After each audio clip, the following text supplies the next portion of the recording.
Saudara sekalian, nyanyi buat Tuhan itu membawa yang namanya kesegaran.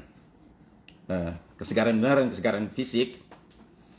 Karena terus terang, saya tadi malam itu mestinya itu operasi gigi. Ada dikuret atau dicabut. Badan saya agak panas. Jadi akhirnya ya saya rundingan sama klinik, diputuskan untuk diundur saja ke hari Jumat. Ya, kalau Tuhan berkenan hari Jumat jam 6 saya akan tutati giginya ya. Jadi kemungkinan besar Jumat nggak ada. Tadi pagi saya ada pelayanan, ada khotbah. Pulang, saya rasa badan saya capek sekali. Capeknya bukan main. Ya, sampai istirahat sebentar. Tadi menjelang mau mulai, lemes. Tapi habis nyanyi, seger loh. Jadi benar saudara sekalian, kalau dikatakan ya, sama ada sesuatu yang bekerja ketika kita nyanyi. Saya tahu ini bisa dijelaskan secara ilmiah. Apa itu? Ketika orang nyanyi, di otaknya itu muncullah hormon-hormon tertentu. Hormon-hormon yang akan muncul karena suasana hati kita. Dan kemudian hormon itu bekerja pada badan kita, membuat kita jadi segar. Kita jadi kelihatan merasa fresh gitu, ya. Jadi karena itu ada kuasa dan pujian itu beneran loh ya. Oke. Nah, begitulah saudara sekalian, sehingga sekarang mari kita bahas sedikit firman Tuhan ya, waktunya nggak banyak, pendek saja. Beijing Agustus tahun 2008, jam 7.30 pagi. Itu Olimpiade hari terakhir, pertandingan terakhir, yaitu selalu lomba lari maraton. Nah, pada hari itu ada 95, di swab dulu enggak Pak? Enggak, tapi dipakai APD. Jadi saya pakai APD, dokternya pakai APD level 3 ya. Jadi APD beneran. Ya, tapi saya sudah tadi pagi sebelum saya khotbah juga sudah di rapid test ya. Saya swab terakhir kira-kira 3 minggu lalu ya. Jadi saya cukup sering tes. Nah, jadi persiapan sih kayaknya mestinya cukup rapi dari pihak klinik. Nah, saudara sekalian, ada 95 pelari bersiap di garis start. Tantangan mereka ada 2. Satu, jarak, jelas jarak. Yang kedua, suhu. Tapi yang kemudian selain jarak sih mungkin buat mereka nggak jadi masalah ya. Karena mereka terbiasa lari kan, maraton kan. Suhu panas ya itu agak berat. Tapi rupanya pada hari itu terjadi sesuatu juga yang menjadi tantangan mereka, yaitu apa? Itu polusi udara. Sehingga pemegang rekor dunia dan olimpiade, Haile namanya Gebrselassie, itu nggak jadi ikut. Kenapa? Alasannya polusi saya nggak mau, nanti napas nggak bagus. Dari awal start, seorang pelari muda itu sudah langsung memimpin, namanya Samuel. Ya. Samuel Wanjiru, ya. Wanjiru saudara sekalian nggak ada hubungannya sama Siji Loro Telu gitu, oke? Ya, Wanjiru itu orang Kenya, ya, bukan orang Kendal. Nah, Wanjiru ini masih junior, masih muda sekali, umur 21 tahun. Karena itu dia dianggap susah menang. Karena namanya pelari maraton itu rata-rata usianya kalau jadi juara dunia itu 30 tahun. Kenapa demikian? Karena tuntutan lari maraton itu membuat tubuhnya si pelari itu perlu diperkuat bertahun-tahun sebelumnya mencapai puncak pada umur 30. Ya, kira-kira 30 gitulah. Nah, umpama ya contoh si Haile tadi itu memecahkan rekor dunia itu umurnya 34 tahun. Tubuhnya sudah matang. Nah, matahari semakin naik, ya. Cuaca tambah panas hampir 30 derajat. Samuel mimpin terus anak muda ini. Lawan-lawannya makin lama makin tertinggal. Tinggal 300 meter di garis finish, Samuel lari cepat dan menangkan medali emas Olimpiade dengan memecahkan rekor Olimpiade sebanyak 3 menit. Nah, saudara perlu tahu loh, 3 menit dalam yang namanya lomba itu lama banget, hebat banget. Jadi dalam sekejap mata, Samuel Wanjiru ini, anak ceking dari kampung terpencil di Kenya itu, mendadak jadi bintang dunia. Ya. Dan jadi kaya sekali. Penghasilannya itu di atas $1 juta. Ya. Dari anak yatim, yang makan aja susah, sekarang makanan itu sampai membusuk, berlimpah-limpah. Tapi kisah hidupnya memberi kita banyak pelajaran penting. Samuel ini cuma lulus SD.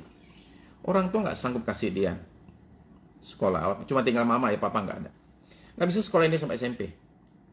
Jadi dari SD saja, Samuel ini sudah kerja sambil sekolah. Jadi apa? Pengantar roti. Tiap hari ngantar roti. Ya. Habis itu dia pergi sekolah. Hidup susah.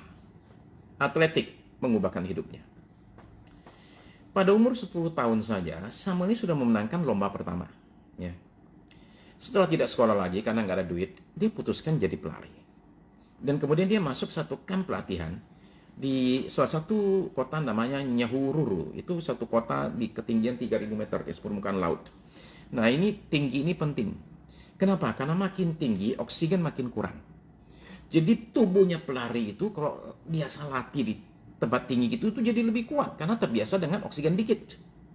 Ya. Jadi kalau dia lari tidak ada dataran rendah, dia jadi lebih kuat. Ya. Nah, kondisi camp di sana ketika Samuel ikut camp itu kondisi camp nggak bagus. Sepatu itu apa adanya, jangan pikir pakai Nike, Just Do It gitu, nggak ada sama sekali. Adidas nggak ada. Mereka tiap hari itu, para pelari ini, calon pelari ini harus tiap hari metik sayuran liar. Jadi metik yang di pinggir-pinggir kali gitu untuk makan sama bubur, gizi kurang. Ya. Kalau ada sisa makan besok. Nah tapi rata-rata kebanyakan ikut camp itu orang miskin. Jadi buat mereka ini sudah enak. Dari awal sekali, Samuel Wanjiru ini sudah menonjol. Larinya itu agresif. Selalu dia maunya itu dari awal saya sudah mimpin. Orang lain mungkin pakai taktik, kita di belakang dulu ya. Ntar udah deket baru nyodok ke depan. Samuel nggak mau. Dari awal dia maunya di depan.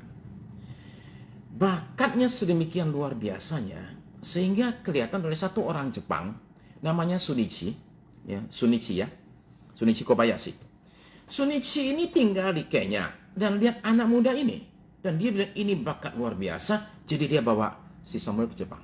Ya. Nah di sana Samuel itu gabung sama tim atletik Toyota. Jadi sekarang dia enak nih, fasilitas bagus, makanannya enak, sepatu yang canggih-canggih semuanya, dan dia kerja keras. Latihan terus sambil luar biasa dia sekolah lagi. Uang mulai mengalir, hidup sekarang terjamin. Tapi Samuel juga mulai belajar satu hal. Apa itu? Dia belajar namanya minum alkohol. Tahun 2007 ya, setahun sebelum Olimpiade Beijing, Samuel sudah latihan. Dia latihan keras di Jepang dan kemudian dia latihan di Kenya. Latihannya sedemikian kerasnya, kata temannya, kita habis latihan, pulang ke rumah itu plek, langsung tertidur. Saking capeknya. Demikianlah dia pulang dari Beijing, dia bawa medali emas. Samuel disambut oleh satu negara Kenya. Konvoi kendaraan yang nyambut dia tuh, nggak kayak yang kalau di Indo. Kok di Indo itu kalau ada yang pulang, kemudian ada yang nyambut, konvoinya itu bukan masalah bikin macet, ngerusak sana sini. Saya tadi siang pergi khotbah, jalan ditutup. Kenapa? Massa, rame ya. Oke. Ya. Saya lihat massa dan mobil depan saya nggak berani lewat, mundur. Ya. Kenapa? Massa. Saya diam sama sopir saya, maju aja. Ya. Nggak apa, maju aja saya bilang, nggak apa-apa. Maju aja. Ya, jadi kalau di Kenya itu konvoi kendaraannya mencapai 5 km. Nah, Samuel memutuskan tuh nggak mau kembali ke Jepang lagi. Dia pikir saya latihan di Kenya aja. Samuel ini suka ragu gereja. Jadi kalau dia latihan lari itu, ya nggak kayak dulu. Kalau dulu itu susah payah. Sekarang dia latihan, dia suruh sopirnya bawa mobil Land Cruiser-nya. Land Cruiser-nya ikut jalan samping dia lari. Ngapain? Mainin lagu gereja keras-keras. Itu dia. Mantap. Sambil lari, sambil haleluya. Kayak gitu lah ya. Gitu. Demikian Samuel kerja keras sambil dengar nyanyian rohani. Di Kenya, orang terkenal itu sering dimintain duit. Kalau di sini, nggak tahu ya. Orang terkenal sering dimintain duit. Jadi Samuel ini ternyata Orangnya murah hati banget. Dia nyumbang untuk panti asuhan, kegiatan sosial, gereja, nolong temen, nolong saudara. Semua orang datang minta duit nggak pernah bilang enggak. Ya besar dikit dia pasti akan kasih. Dia suka nraktir orang, makan minum. Tiap pagi itu orang miskin itu ngantri depan rumah dia, tunggu dia keluar rumah. Karena dia pasti kasih duit. Gereja-gereja undang dia. Ngapain? Kasih kesaksian. Sekaligus ya kasih dana. Ya. Belakangan Samuel kawin lagi. Istri kedua. Ya. Rumah tangga tegang terus. Karena itu Samuel kembali ke yang dulu, alkohol. Tambah parah. Tapi hebatnya, sekalipun alkohol mulai merusak tubuhnya, larinya tetap bagus. Desember 2010, dia lomba di Chicago, maraton Chicago. Pelatihnya bilang sama dia, kamu kalau lari kamu habis, badan kamu udah rusak. Enggak, dia lari loh. Fisiknya kacau, menang, juara. Pertengahan Mei tahun 2011, Samuel minum-minum. Ya. Lagi, langsung dia saya juga pernah soalnya. Ada yang DM juga tuh, ya kayak gitu tuh, DM di IG, ya minta bantuan. Ya. Mei 2011, Samuel minum-minum. Dalam keadaan mabok, dia pulang ke rumah. Dan waktu pulang ke rumah, dia bawa seorang wanita. Ya ada pelayan di bar tempat dia minum itu. Nah istri pertamanya itu mendadak pulang. Pergokin dia dengan wanita itu. Istrinya kunci pintu kamar, nggak mau bicara.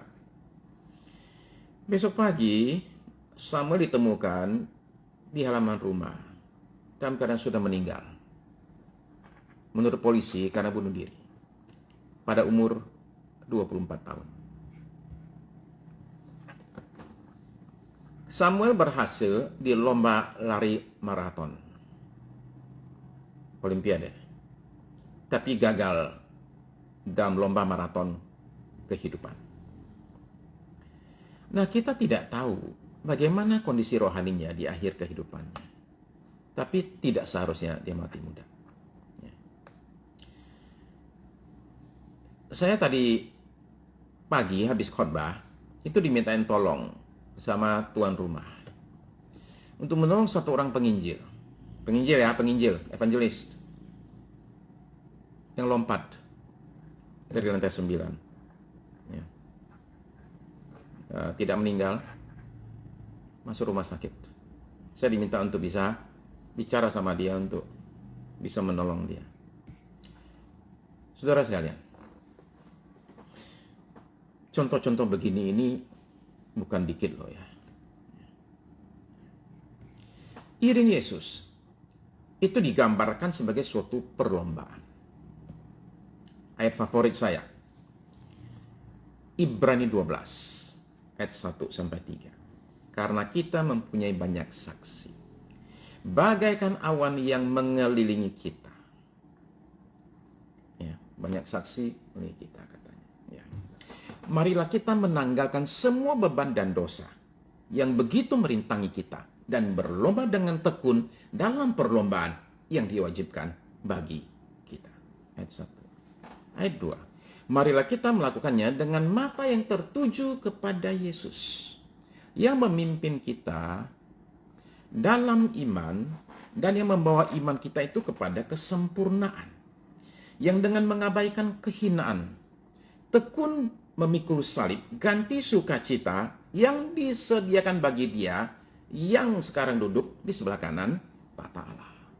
Ingatlah selalu akan dia yang tekun menanggung kehinaan, yang sehebat itu terhadap dirinya dari menanggung bantahan ya, yang sehebat itu terhadap dirinya dari pihak orang-orang berdosa, supaya jangan kamu menjadi lemah dan putus asa. Ya. Saudara-saudara, kalau perhatikan, saya punya khotbah 2 minggu lalu, saya bicara dengan satu orang namanya Kevin Hines, yang lompat dari lantai lebih tinggi lah, ya 20 lah kira-kira ya, jembatan Golden Gate, lompat ke bawah dan gak mati, ditopang oleh singa laut. Ya, kamu tahu ceritanya, cerita menarik sekali. Itu khotbah 2 minggu lalu ada di YouTube. Jadi ikut Yesus itu suatu lomba, pertandingan yang diwajibkan bagi kita. Entah kita suka nggak suka, sadar nggak sadar, mau nggak mau, semua kita harus berlomba, wajib. Ya. Jadi ikut Yesus itu bukan gambaran satu orang yang kasih tahu sama saya nggak setuju dengan gambaran ini ya. Ini pandangan saya. Dia mengatakan ikut Yesus itu seperti orang naik eskalator. You don't have to do anything at all. You cuma tinggal tapakkan kakimu saja. Dan you sudah tinggal berdiri aja. Nggak usah ngapa-ngapain. Nanti akan sampai ke ujung. Dijamin. Saya bilang I don't agree with that. Ikut Yesus itu kata Ibrani adalah kita ini ikut perlombaan yang diwajibkan bagi kita. Apa yang bisa terjadi sepanjang perlombaan ini? Apa saja yang patut perlu kita waspadai? Karena kita perlu waspada sebab ini peringatannya supaya jangan kamu menjadi lemah dan putus asa. Jadi ada kemungkinan seorang lagi pertandingan ini dia menjadi lemah. Dan ketika orang lemah dia itu akan diserang. Ya, tolong ingat ya, kita ini berlomba itu ada musuh yang nggak mau kita sampai di garis finish. Dan musuh pakai segala cara untuk ngantem kita. Saudara-saudara kan lihat apa yang terjadi di New York kan? Ada hamba Tuhan, saudara sekalian. Ya. Hamba Tuhan terkenal lagi ya. Kelasnya kelas internasional. Carl Lentz. Ya. Dipecat dari Hillsong. Perselingkuhan dengan seorang wanita orang Arab. Ya. Seorang wanita Muslim. Ya. Carl Lentz, Pak Pendeta, tidak mengaku dia hamba Tuhan. Ya. Dia ngaku dia seorang sports agent. Ya. Demikianlah mereka itu terlibat hubungan tersebut. Saudara mau tahu bahwa wanita ini akhirnya menunjukkan semua percakapan mereka di WA dengan sekat foto apa segala kepada wartawan koran Inggris The Sun. Saudara-saudara sekalian, kita menangisi hal demikian seorang hamba Tuhan. Kita ikut sedih, saudara sekalian. Ya, dan kita mau terus mendoakan hamba Tuhan. Tolong ingat, saudara sekalian, kalau kita lemah, kita diserang. Kalau kita putus asa, kita akan berhenti di tengah jalan. Ya. Merasa nggak ada jalan keluar. Seperti Samuel Wanjiru, dia putuskan mengakhiri semuanya. Ya. Nah, jadi saudara sekalian, perhatikan 4 hal. Nomor 1, beban. Nah, beban ini bisa macam-macam. Beban itu bisa contoh, ya, gangguan kesehatan. Itu beban. Mungkin gangguan keuangan, itu beban. Atau mungkin hal yang lain, kebiasaan buruk. Ya. Nah, itu beban. Okay. Beban itu membuat kita larinya jadi berat banget. Ya. Nomor 2 adalah dosa. Kalau dosa itu bukan lagi bikin kita larinya berat. Dosa itu bikin kita berhenti berlari. Kalau beban berat itu seperti orang lari itu sambil mikul karung beras 50 kilo. Atau sambil bawa kulkas. Ya. Tapi kok namanya dosa itu luka di badan. Badannya luka. Kakinya udah kena bacok atau apa gitu. Ya, udah terluka, nggak bisa lari lagi. Ya. Jadi kita perlu waspadai beban. Perlu waspadai dosa. Perlu waspadai namanya kehinaan. Kehinaan itu apa? Kehinaan itu adalah bahwa seringkali kita ini di dalam pelayanan kita dalam iring Tuhan kadang-kadang dianiaya, kadang-kadang diketawain orang, ya, kadang-kadang diserang-serang, ya toh. Nah, lalu kemudian berikutnya bantahan, ya. Bantahan ini, saudara sekalian, itu kalau kata yang tepat itu memang bantahan, ya. Jadi ini adalah orang nggak terima, ya, orang ngajak ribut, ya.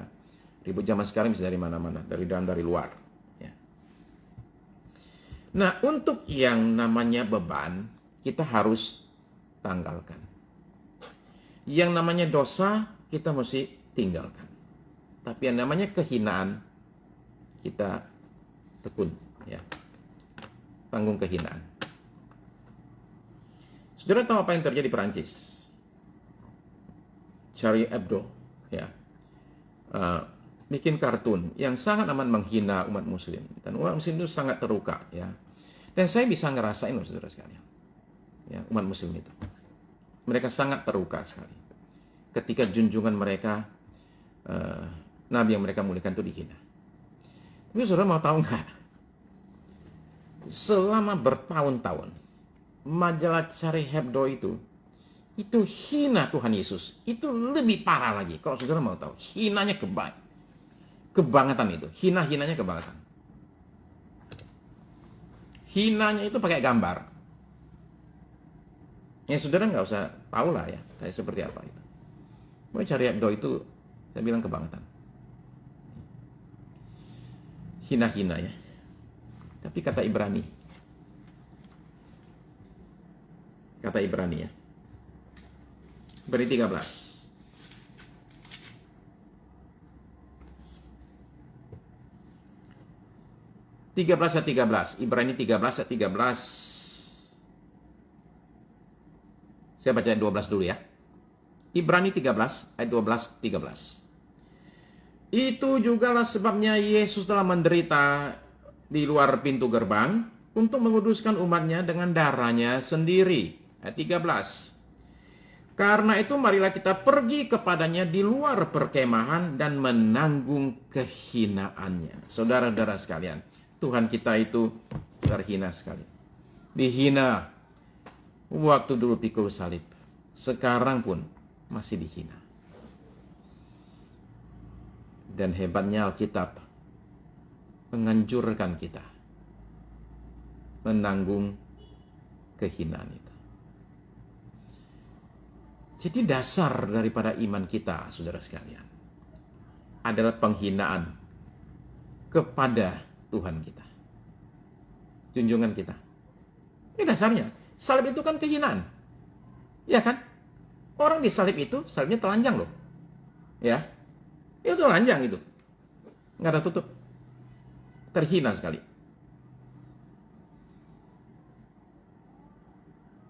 Tapi ketika suatu iman didasarkan kepada pengagungan, pemuliaan, ketika kena hina, reaksinya itu keras sekali.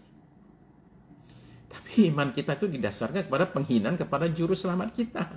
Jadi ketika dihina lagi, biasa aja tuh. Kita bilang kita doain aja Charlie Hebdo, ya. Doain aja lah itu. Orang-orang nggak ngerti itu, ateis-ateis itu, ya. Kita bilang demikian. Ketika Theo van Gogh, orang Belanda agak gendeng itu, ya, itu hina Tuhan Yesus. Di pinggir tembok sentrum, stasiun pusat, kereta api pusat di Amsterdam itu, dia hina-hina Tuhan Yesus dengan sangat kebangetan sekali. Kurang ajar itu orang. Itu orang Kristen cuma bilang gini, lu nggak boleh gitu. Dia bilang, hak gua menghina-hina orang.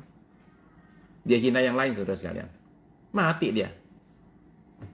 Dipenggal kepalanya. Jadi saudara sekalian, orang Kristen itu harus menanggung kehinaan. Harus menanggung bantahan.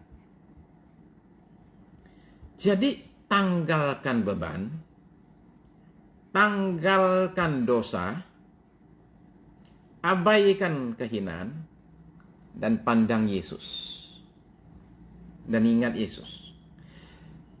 Tujukan pandangan kita kepada Yesus, dan katanya ingatlah akan Yesus. Jadi dia penulis Ibrani minta kita mengingat Yesus, karena katanya dengan mengingat Yesus, kita tidak akan jadi lemah dan putus asa. Nah, bagian mananya dari Yesus yang perlu kita ingat? Kita dikasih tahu bagian mananya, tekun pikul salib. Bagian itu kita mesti ingat, Tuhan saya tekun pikul salib. Dia tahan itu semua. Jadi saya ketika mengingat Yesus, saya mengingat akan penderitaannya dan kesengsaraannya dan kehinaannya dan kematiannya. Itu yang saya ingat. Dan ketika saya ingat itu, saya jadi kuat. Saya jadi kuat. Kenapa? Karena penderitaan yang Yesus alami itu sungguh-sungguh di luar peri kemanusiaan. Salib itu sakit. Disiksa tentara ya. Digebukin. Oke, dipukul, dicambuk, punggung hancur. Kepala dikasih mahkota duri yang ditancapkan begitu, ngalir darah keluar dari sini. Ini sudah bengkak. Ini udah pecah udara di sini. Hidungnya udah di sini, ya, patah. Ya. Dalam keadaan demikian, saudara sekalian, pikul salib. Via Dolorosa, jalan penderitaan. Sampai di atas sana, dipaku. Di sini. Bukan di sini ya, di sini. Di sini dia ada satu saraf median. Yang kalau ini kena ya. Saya hari Sabtu ya, saya lupa. Masuk rumah sakit UGD. Karena sakit gigi. 5 jam.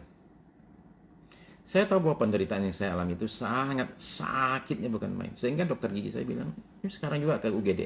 Suntik sekarang. Nggak bisa tahan, nggak bisa tunggu. Ini emergency, dia bilang, ini emergency. Yang Yesus alami itu, yang Yesus alami, lebih parah dari yang saya alami. Kalau kena saraf median, gitu kena paku. Sehingga muncul dalam bahasa Inggris satu kata menggambarkan sakit yang luar biasa namanya excruciating pain. Rasa sakit yang excruciating. Excruciating dari kata ex, keluar dari, cruciating dari kata crucifix atau salib.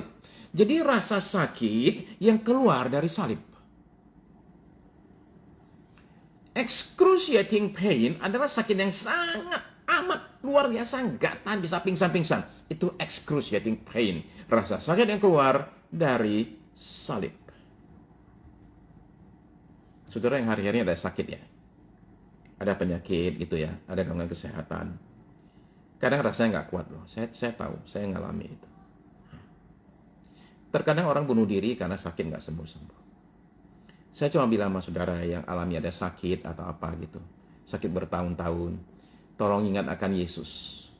Dia juga alami hal yang sama. Ya. Saudara tahu, saya bicara soal kehinaan yang dialami oleh Yesus, rasa tak berdaya karena dipaku kan. Saudara tahu kan dipaku itu kita nggak bisa ngapa-ngapain, nggak bisa gerak. Kalau kita di rumah sakit kadang-kadang karena kita takut berontak ikat tangannya, kita itu panik sekali loh. Nggak bisa apa-apa, kita ngelawan. Nah sekarang tangan dipaku, kaki dipaku, terbuka demikian dalam keadaan telanjang pula dilihatin oleh ribuan orang. Rasa tak berdaya. Nggak bisa berbuat apa-apa. Kayak apa itu? Rasa tidak berdaya yang dialami oleh Yesus ketika dia di kayu salib itu menggambarkan betapa dia mengerti ketika sudah mengatakan, Tuhan aku nggak tahu mesti ngapain lagi, aku tak berdaya, aku nggak bisa apa-apa. Aku pengen tolong, aku pengen gerak, aku pengen bangkit, aku pengen ini, pengen itu, tapi aku tidak berdaya sama sekali. Tolong ingat, Yesus itu alami seperti itu. Rasa tak berdaya. Dan bukan hanya itu.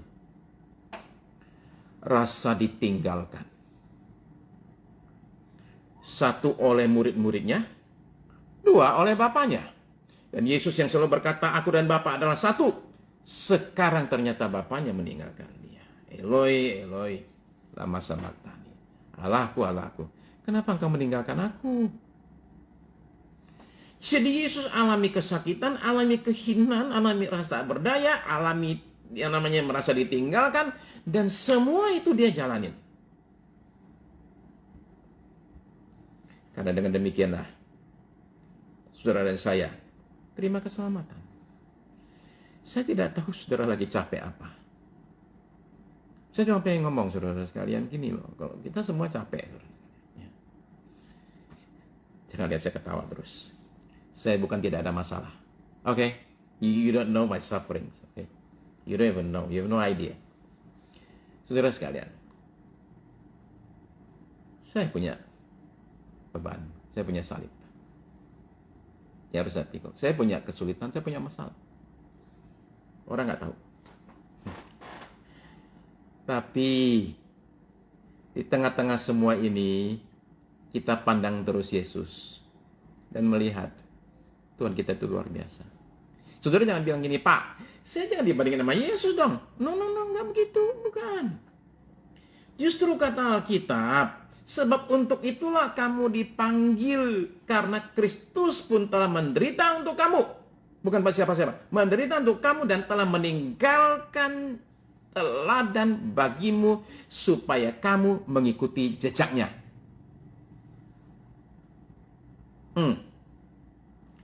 Kristus itu telah menderita untuk kamu dan meninggalkan teladan bagimu supaya kamu mengikuti jejaknya. Dilanjutkan lagi, itu ayat kalau mau catat ya, 1 Petrus pasal 2 ayat 21 22. 1 Petrus pasal yang kedua ayat 21. Ayat 22. Ia tidak berbuat dosa dan tipu tidak ada dalam mulutnya. Dia nggak salah. Ayat 23. Ketika ia dicaci maki, ia tidak membalas dengan mencaci maki. Ketika ia menderita, ia tidak mengancam, tetapi ia menyerahkannya kepada Dia yang menghakimi dengan adil. Saudara-saudara sekalian, jadikan Yesus sebagai inspirasi buat kita ya. Saudara mungkin ada susah, saudara mungkin ada sakit, rumah tangga mungkin masalah ya, barangkali ada soal kesehatan, saya nggak tahu, barangkali soal anak ya, banyak hal lah yang bisa bikin kita rasanya capek dan nggak pengen lari lagi. Dalam situasi begini, saudara-saudara sekalian, saya ajak kita semua untuk pandang Yesus, Tuhan dan Juru Selamat kita, yang sudah menderita bukan karena dia salah. Yang sudah menderita bukan buat dirinya sendiri. Yang sudah menderita buat kamu. Dia lakukan semua itu buat kita, saudara sekalian. Jadi kita jangan lemah ya. Ya, kita jangan lemah. Kita jangan lemah, saudara sekalian. Kita jangan putus asa. Enggak boleh. Ya. Dia sudah berikan teladan buat kita. Kita mesti kuat dan bertahan.